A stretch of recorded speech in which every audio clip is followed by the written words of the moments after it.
Bonjour à tous, c'est Intuitive Marlène. Alors je vous souhaite la bienvenue sur la chaîne. Merci à tous d'être présents.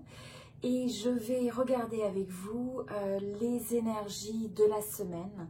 Donc j'ai pris le temps de me concentrer, de méditer, de regarder un peu quelles sont les énergies générales qui se dégagent pour cette semaine. Et afin de voir quels sont un peu les conseils intuitifs qui semblent venir pour vous.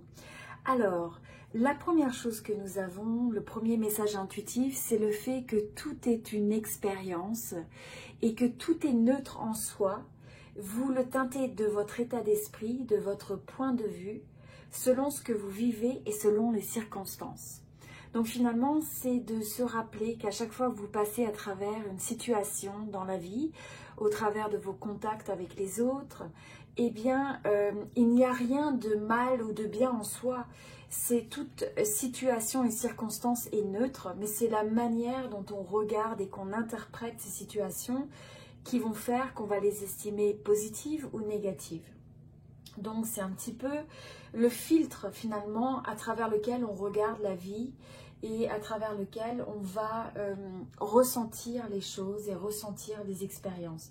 Donc c'est de se rappeler et de rester connecté au fait que nous sommes ceux qui donnons vie et qui choisissons le type d'expérience que nous allons avoir à partir d'une même situation. Et c'est pour ça que vous pouvez avoir une personne qui a une situation très difficile, mais qui fait face à cette situation de manière très différente d'une autre personne. D'accord? Donc c'est vraiment cette notion de filtre et de perspective. Alors ensuite, le deuxième message que nous avons, c'est le message de gratitude. Donc là, c'est un rappel d'être fier de vous, d'être fier du chemin que vous avez parcouru jusqu'à présent. Finalement, que ce soit des expériences positives, négatives, vous avez survécu l'ensemble des expériences de votre vie. Alors c'est un petit peu ce rappel et de vous dire que finalement, toutes ces expériences que vous avez eues font la personne que vous êtes aujourd'hui. Donc c'est d'être fier de ça. Et le deuxième message alors qui est venu, c'est le fait de prendre le temps. Vous savez, des fois on avance dans la vie toujours d'un projet à un autre, d'une relation à une autre, d'une journée à l'autre. Et là finalement, ce que je ressens, c'est l'invitation de marquer la pause et de se retourner un peu sur sa vie, sur ses expériences, sur ses relations, pour prendre le temps de célébrer, de vous célébrer et de célébrer les choses. Parce que trop souvent, par exemple, on se bat pour essayer d'accomplir quelque chose et ensuite on atteint ce résultat ou on ne l'atteint pas, mais souvent on atteint nos résultats. Mais c'est de ne pas oublier de célébrer ces succès, ces moments de succès et de réalisation et de ne pas enchaîner sur le prochain projet, sur le prochain objectif en manquant de célébrer ce que vous avez accompli. Et donc ça va bien avec le fait de se célébrer, d'être fier de ce que vous avez fait, de qui vous êtes et de ce que toutes ces expériences de vie représentent. Alors ensuite, nous avons le message de la chouette, l'esprit de la chouette, et nous avons la façade. Donc là, ce qui me vient intuitivement par rapport à ça, c'est quand on regarde l'esprit de la chouette, c'est le fait que vous allez avoir la capacité de voir clairement. Donc là, ce qui est important, c'est le fait que vous êtes capable, en dépit de situations ou peut-être de relations qui peuvent peut-être paraître confuses ou des choses qui semblent difficiles à cerner, eh bien, vous avez cette capacité en vous de pouvoir voir au-delà des apparences, au-delà du côté superficiel des choses. Et donc, c'est de se connecter à ça.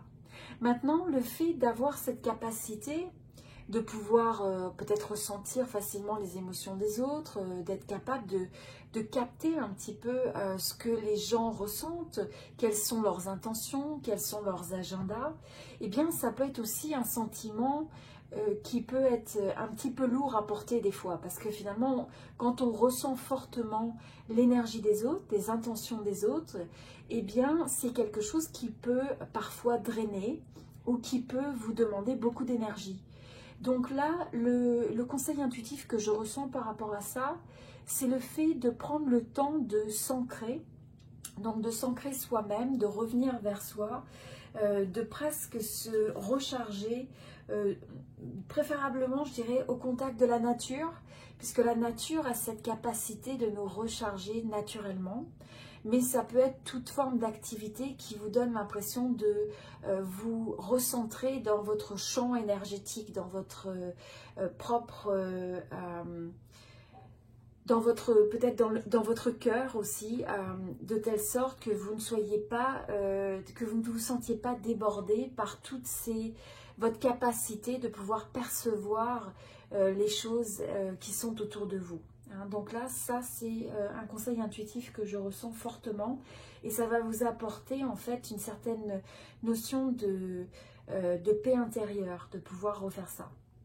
Alors ensuite, nous avons la carte, c'est une carte qui vous indique le fait de faire confiance, de vous laisser porter un petit peu par les signes que vous pouvez ressentir dans la vie. Donc vous pourriez avoir par exemple le sentiment que vous avez certains signes, certaines personnes qui rentrent dans votre vie et qui semblent être... un indice de presque de votre parcours de vie. Vous savez, quand vous rencontrez quelqu'un et vous vous dites « Oh, c'était un peu prédestiné », vous tombez sur une personne par hasard, ou vous avez peut-être un appel, vous avez peut-être une opportunité qui se manifeste. Et après coup, finalement, vous vous dites « Tiens, c'était vraiment... c'est amusant parce que finalement, les choses s'alignaient ». Donc, c'est finalement de faire confiance à cet alignement naturel des événements de la vie, des relations, des gens qui rentrent dans votre vie et qui ont une raison finalement de se trouver là, de vous apprendre quelque chose ou peut-être de vous guider vers votre prochaine étape de vie tout simplement. Et donc pour arriver à faire ça, ce qui est important, c'est le fait de vous centrer dans l'espace du cœur. Donc c'est de vous centrer dans ce que vous ressentez, de regarder quel est finalement le sentiment que vous avez à l'intérieur et de regarder les choses avec le cœur. Donc quand vous avez ces signaux, quand vous avez ces personnes qui rentrent dans votre vie, ces opportunités, eh bien est-ce que vous pouvez essayer de ressentir ça dans l'espace du cœur et de voir est-ce que c'est quelque chose qui vous semble aligné, est-ce que c'est quelque chose qui vous appelle, est-ce que c'est quelque chose qui semble être peut-être plus important qu'une coïncidence. Donc on a cette présence un petit peu d'aller avec le flow, avec les signes de la vie. Et là, alors ensuite, on a le message, le fait de se connecter à l'énergie féminine qui est en vous. Donc quel que soit le genre, hein, c'est pas le fait qu'on soit un homme ou une femme, on a tous cette énergie à la fois masculine et féminine à l'intérieur de nous. Donc la force yin, la force féminine est davantage une force qui reçoit, qui autorise les choses à se passer. Donc on a un petit peu plus une forme passive, d'énergie passive, mais de réceptivité quelque part. Donc on est beaucoup moins brusque dans la manière de vouloir par exemple provoquer les choses.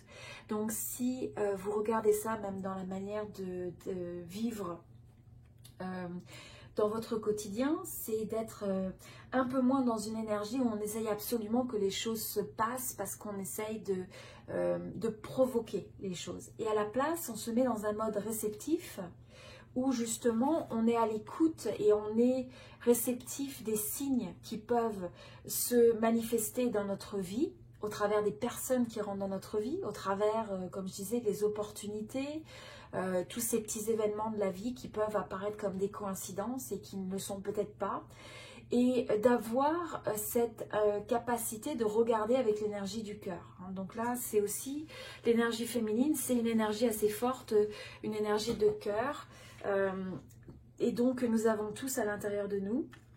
Et là, ça va être le fait finalement de prendre cette approche, c'est quelque chose qui va vous permettre de vous régénérer, c'est quelque chose qui va vous permettre de renaître, de transformer, et de retrouver une transformation qui va vous permettre d'atteindre une certaine cohésion. Donc peut-être une cohésion par rapport à ce que vous ressentez, par rapport à ce que vous avez envie de vivre, par rapport aussi au fait d'adresser des choses qui peuvent vous paraître justement en manque d'alignement et de ramener cette cohésion, de ramener cette fusion des choses de telle sorte que c'est quelque chose qui vous semble aligné avec votre esprit, avec votre âme, avec votre cœur et aligné avec votre vie en général. Donc ça peut être aussi bien avec les gens avec lesquels, les gens que vous avez dans votre vie, ça peut être les projets dans lesquels vous vous engagez, et ça peut être tout simplement le type de vie que vous vivez. Est-ce que c'est quelque chose qui vous donne l'impression d'être en adéquation, d'être aligné avec les signaux et les clins d'œil de la vie finalement? Est-ce que vous respectez ces clins d'œil de la vie qui vous guident vers un certain chemin de vie? Alors le message suivant, c'est le message, le fait de garder un esprit ouvert. Donc là, le premier secret, c'est le fait de garder un esprit ouvert à tout et attaché à rien. Donc là, c'est ce que vous pouvez vous ouvrir aux idées qu'expriment tout type de personnes. Et donc d'accepter la différence des perspectives, la différence de... tout le monde peut avoir des façons de voir qui sont différentes. Et ça ne veut pas dire qu'il n'y a qu'une seule façon de regarder la vie. Donc finalement, c'est de trouver cette capacité de tolérer, d'accepter que chacun ait sa forme de vérité et puisse l'exprimer. On n'a pas besoin d'adhérer aux idées des autres, mais c'est simplement de créer l'espace qui permette justement de garder cet esprit ouvert, de pouvoir donc vraiment de s'ouvrir à toutes les façons de voir, toutes les perspectives, sans s'attacher à aucune d'elles. Mais en fait, ça nous permet d'être dans cet esprit de découverte et d'ouverture vis-à-vis de la vie, vis-à-vis des possibilités et vis-à-vis des gens. Et là, de manière intéressante, on avait aussi cette deuxième carte qui est la carte de l'opposition. Alors là, c'est en fait cette énergie où, avec les points de vue opposés, avec le fait d'avoir des différences personnelles, de ne pas nécessairement... Alors ensuite, c'est ça, donc ces différences personnelles, ces points de vue opposés, c'est la rupture de communication, la désharmonie, les malentendus et la désunion. Donc là, c'est justement le fait de transformer, le fait que avoir des perspectives différentes, voire même opposées, n'ont pas besoin nécessairement d'amener à une rupture de communication. Il n'est pas nécessaire que ça engendre des malentendus. Donc, regardez peut-être les situations dans lesquelles vous pouvez ressentir cette forme de disharmonie, cette forme de désunion avec l'autre parce que vous êtes sur une autre longueur d'onde. Et donc, des fois, c'est aussi vraiment une libération que le fait d'accepter une perspective différente sans avoir à y adhérer. Mais ne pas nécessairement engager toute une résistance à vouloir essayer de convaincre l'autre finalement. La tolérance, c'est aussi le fait d'accepter que chacun peut penser ce qu'il veut et aussi que nous avons cette liberté de ne pas avoir à partager le point de vue, mais on peut tout très bien l'accepter. Donc là, c'est de se rappeler que l'opposition finalement peut se révéler une expérience qui est très instructive lorsqu'elle nous permet de comprendre que les différences avec les autres personnes ne sont pas nécessairement des causes de rupture. Donc, et en réalité, que ces dynamiques qui s'opposent en apparence mettent en lumière les qualités uniques de l'autre. Et donc, c'est pas toujours, ça peut être positif, ça peut être négatif. On a tous de toute façon notre subjectivité par rapport au fait de regarder les choses, puisqu'on regarde par rapport à ce en quoi on croit et nos propres filtres. Et donc, en tout cas, ça devient une véritable force que d'avoir cette capacité d'avoir cet espace de tolérance pour la diversité quelque part. Alors ensuite, nous avons le message qui était de se plaindre. Donc là, c'est une carte sur le chemin de vie. Donc quelle est la leçon finalement à prendre sur le chemin de vie pour cette semaine? Alors ça va être de regarder comment vous pouvez accepter la responsabilité pour votre bien-être. Donc là, ce qui est intéressant finalement, c'est d'éviter de regarder à l'extérieur de nous ou à l'extérieur de vous, quelles sont les choses qui vous donnent une excuse pour ne pas vous sentir bien. Donc ça peut être les choses aussi simples que de se dire faire de l'exercice, peut-être manger de manière équilibrée, faire des activités qui vous donnent l'impression de vous ressourcer et donc de se dire bah, j'ai pas le temps ou c'est à cause de ceci, à cause de cela, c'est à cause de mon travail, c'est parce que finalement c'est d'arriver à désactiver ces excuses pour arriver à prendre la responsabilité et à voir comment à la place on peut aménager les choses. Donc là, c'est la carte suivante, c'est le fait de faire des choix conscients. Et donc dans cette même logique, hein, c'est de se dire, bon, j'arrête de placer des excuses ou de me plaindre et j'accepte pleinement cette responsabilité pour mon bien-être en plaçant des choix qui sont conscients. Et là, en réalisant aussi qu'à travers ces choix conscients, c'est la force de l'intention. Donc en ayant cette intention claire, cette intention qui est positive sur ce que vous avez envie de créer, c'est-à-dire le bien-être dans votre vie, c'est-à-dire avoir un sentiment de bonheur, de joie, etc., d'accomplissement, eh bien c'est quelque chose que vous allez, c'est à partir de ce type d'énergie que vous allez manifester les choses, que vous allez amener vos expériences de vie. Donc vous vous rappelez que finalement cette attitude de départ, ce point de départ va être quelque chose qui va orienter ce que vous allez vivre. Donc c'est important de désamorcer, désactiver une tendance qui pourrait être de dire je trouve des excuses sur le fait que j'ai pas tout ce bien-être dans ma vie. À la place, je prends cette responsabilité, je fais un choix conscient et je suis très intentionnelle dans mon attitude pour créer ce que je veux vraiment et du coup je manifeste de manière consciente et intentionnelle. Alors ensuite, nous avons ce message qui était le fait d'être présent et le fait de se rappeler qu'on est là pour profiter de la vie. Donc sur le fait d'être présent, c'est le fait de se dire que c'est le plus beau cadeau de la vie que vous pouvez vous donner à vous-même et que vous pouvez donner aux autres. Donc là, c'est de se rappeler que finalement le seul moment dans la vie qui existe, c'est l'instant présent. Le passé est révolu, le futur n'existe pas encore. Et donc le seul moment qui existe, c'est cet instant présent et c'est la seule chose auquel on devrait vraiment dévouer le plus gros de notre attention. Et donc là, c'est de regarder comment on peut s'ancrer dans ce moment présent. Comment est-ce qu'on peut donner vie pleinement et donner le meilleur de nous-mêmes dans ce moment présent. Et donc, ça commence par le fait de remarquer les petits détails de la vie, le fait d'apprécier les choses simples de la vie. Et ça se fait rien que par le regard, regarder vraiment les gens, les écouter, le fait de regarder, vous voyez, ce papillon, la beauté des fleurs, de regarder la beauté de la nature qui nous entoure. C'est écouter un peu le rythme de la vie qui nous entoure. Et donc, c'est de se rappeler que des fois, on peut être pris un petit peu dans le brouhaha de la vie, sa confusion, son rythme effréné.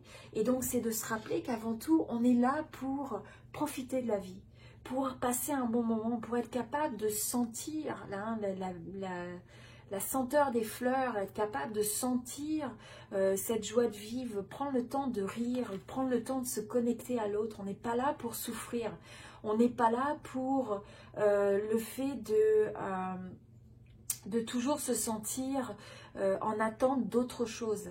Donc là, c'est le fait de pouvoir en fait être capable de se reconnecter à sa capacité de rêver, à cette capacité un peu d'être un créateur, d'être quelqu'un qui finalement apprécie la vie sous toutes ses formes.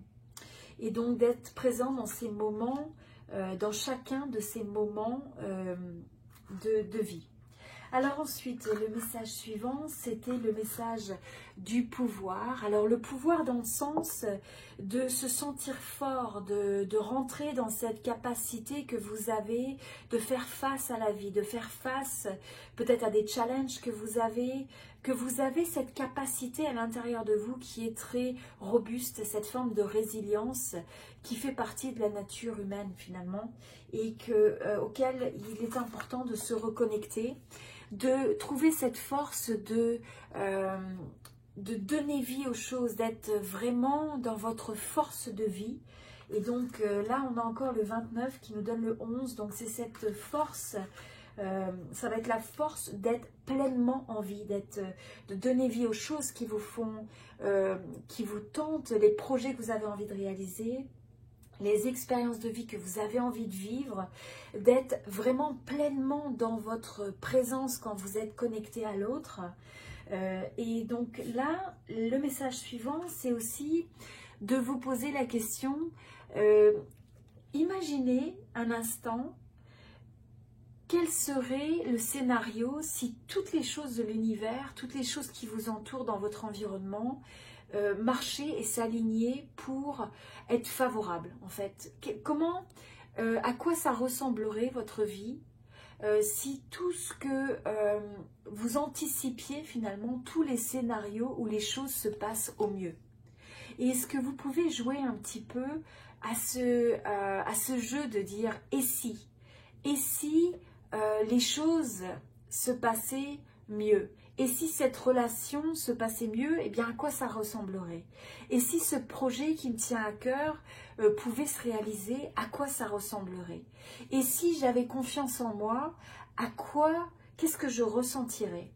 Donc amusez-vous un petit peu avec ce mécanisme de visualisation, ce mécanisme qui consiste à essayer d'imaginer comment... à quoi ça ressemblerait si vous imaginiez un futur favorable, finalement un résultat qui est favorable. Parce que trop souvent, on peut aller sur la tendance d'aller sur une perspective de manque, une perspective où il y a l'évidence que les choses ne marchent pas. Donc, comment est-ce que vous pouvez à la place choisir tous ces indicateurs, comme on disait, tous ces signes qui vous donnent la confirmation que finalement vous vous approchez de quelque chose de meilleur. Donc, au lieu de mettre votre radar sur le fait de détecter tous ces signaux qui vous donnent l'impression que ça va moins bien, eh bien, quels sont ces autres signes qui sont présents également dans votre vie, mais qui vous confirment que ça va mieux, que c'est possible que ça aille mieux.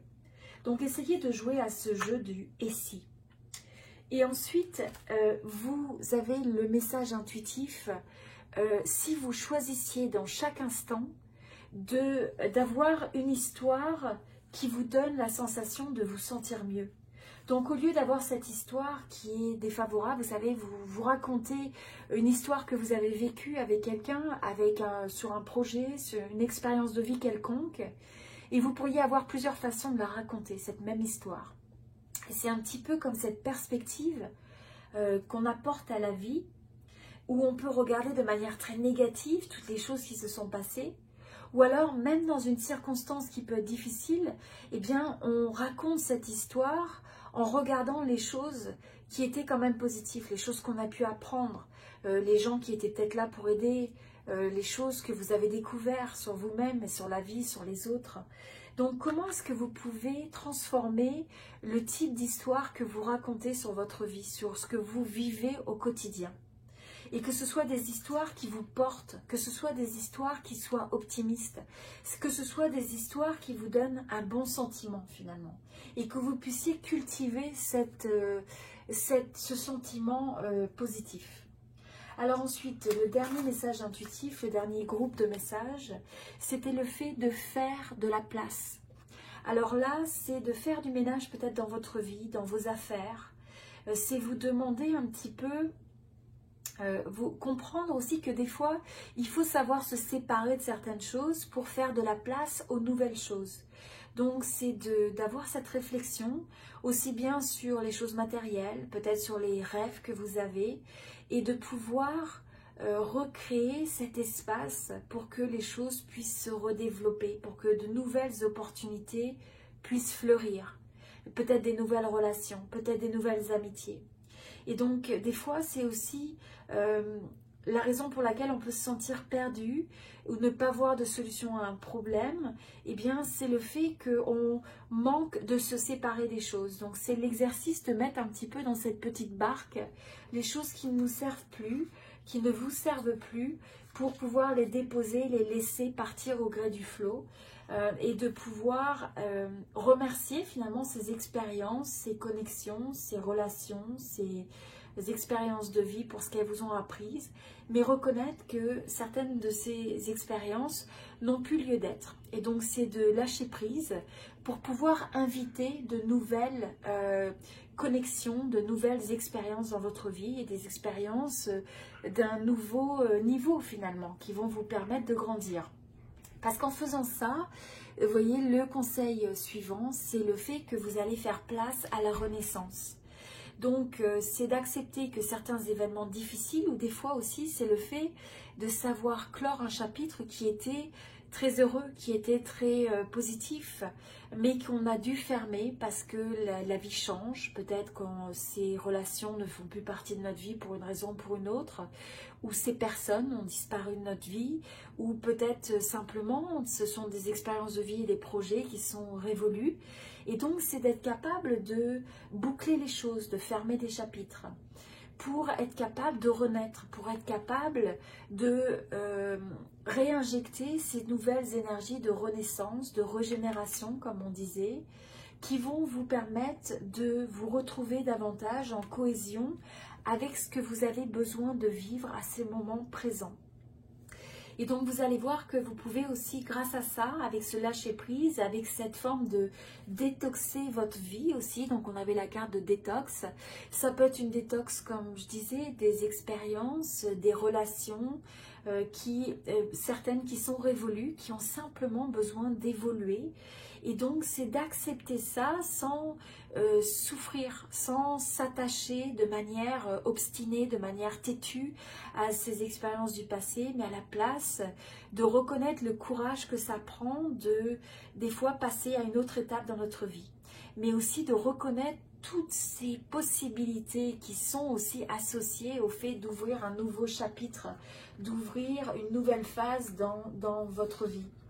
Et là, on avait aussi ce conseil intuitif de choisir vos amis de manière sage, de manière de bien choisir vos amis.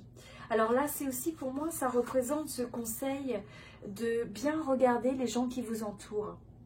On dit souvent on est la moyenne des 5 personnes qui nous entourent le plus fréquemment parce que vous partagez ces perspectives, vous partagez ou vous êtes influencé par les perspectives, par leur manière de voir les choses, par leur type d'énergie, par leur regard sur la vie, par leur manière de parler, les mots, le type de vibration qu'ils ont. Et donc c'est important des fois de détoxer, justement, de peut-être passer moins de temps avec des gens qui sont négatifs et au contraire de passer plus de temps à se connecter à des formes d'énergie qui sont positives. Et donc regardez comment vous pouvez inviter ces énergies dans votre vie de manière différente. Ça peut être des amitiés, ça peut être le cercle social, professionnel, des mentors, des coachs, des gens que vous écoutez pour vous inspirer. Donc c'est de multiples manières, mais c'est de regarder comment vous pouvez apporter cette forme de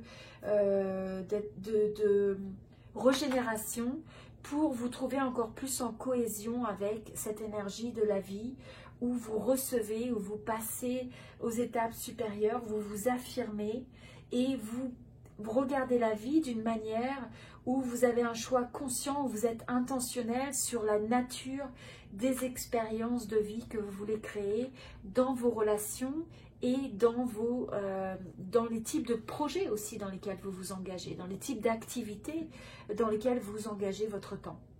Voilà.